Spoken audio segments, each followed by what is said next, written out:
Dr. Sella here, and I had this conversation with one of my clients yesterday, how evolved the triple option offense has become in the last 15 years. But 15 years ago, I remember when Paul Johnson was in his last year at Navy, and then in that off season, Todd Spencer spoke to a group of us. I actually was in Texas at the time, and he spoke to a group of us in Texas, and I had a chance to ride with him from the airport, and we talked about the offense. I spent a lot of time with him, but this is the mindset of the offense 15 years ago in 2007. So when Navy had their great season in 2007 and ended up parlaying it to the Georgia Tech job, which was very profitable for Paul Johnson. He made probably over $20 million. This was the thought process in 2007. First of all, you ran triple. Obviously, the triple was the inside veer. The thought behind it was if you got an even front, you ran triple to the shade and midline to the three. I'm going to get to that in a little bit. But what happens is every week they were getting the same look. They were getting a shade 5 and then a 3 and a 5. They were getting two backers that were aligned near number 1. So basically 1 and 2 were pretty much stacked. The Mike was playing about 7 yards off the ball.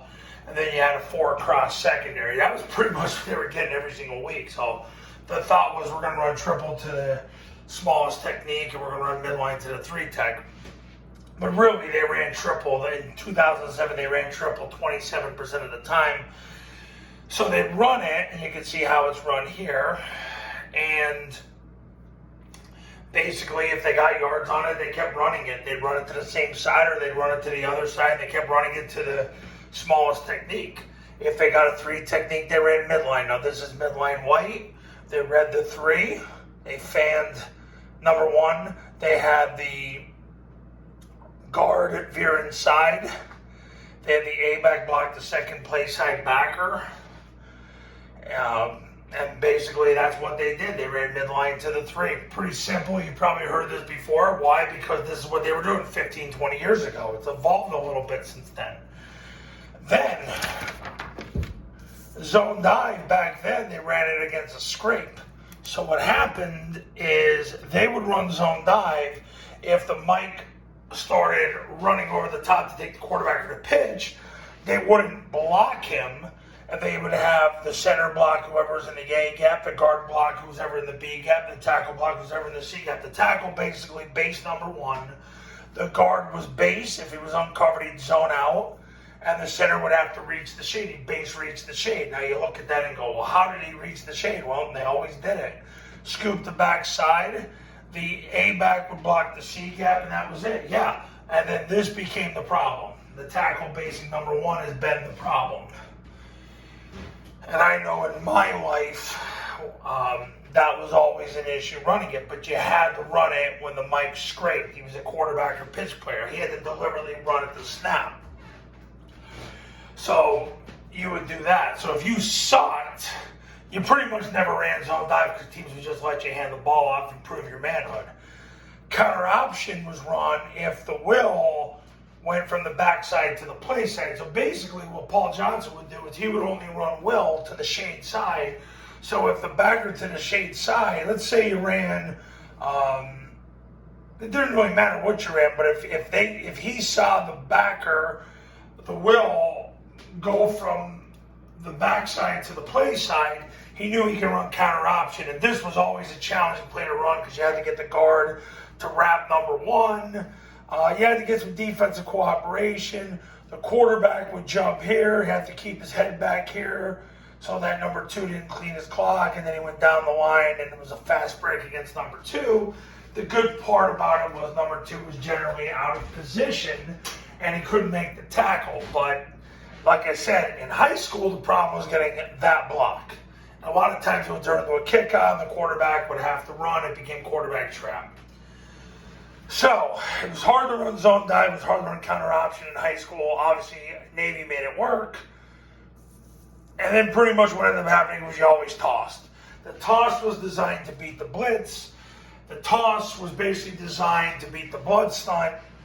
Basically, if number 2 wasn't setting the edge, Paul knew he could toss the ball, and if they were blitzing or easy stunning, Paul knew he could toss the ball. So what ended up happening as a high school coach, you ended up running a lot of toss. And back then it was all done to a two-man surface. So if you didn't pitch the ball wide enough or you couldn't get the guard past number one, pretty much you were screwed. Because number one would run up the field, tackle your A-back, and you were 2nd and 17. So basically it became the triple toss offense, and if you got a 3 technique, you ran midline. That's what the offense was 15 years ago. It was a lot harder to run.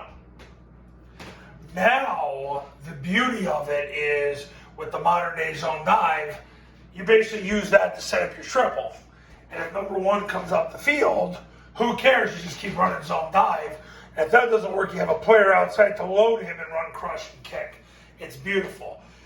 15 years ago, it was a lot harder to run the offense. And listen, Navy made it work. They did a great job of it. But the biggest key with Navy was they could get movement on the action key. And if you can get movement on the action key with 2 people, things will open up for you. But if you were in high school, if you were that bad and you couldn't get movement on the double team, well, you were stuck. So pretty much, that's how the triple option was run 15 years ago.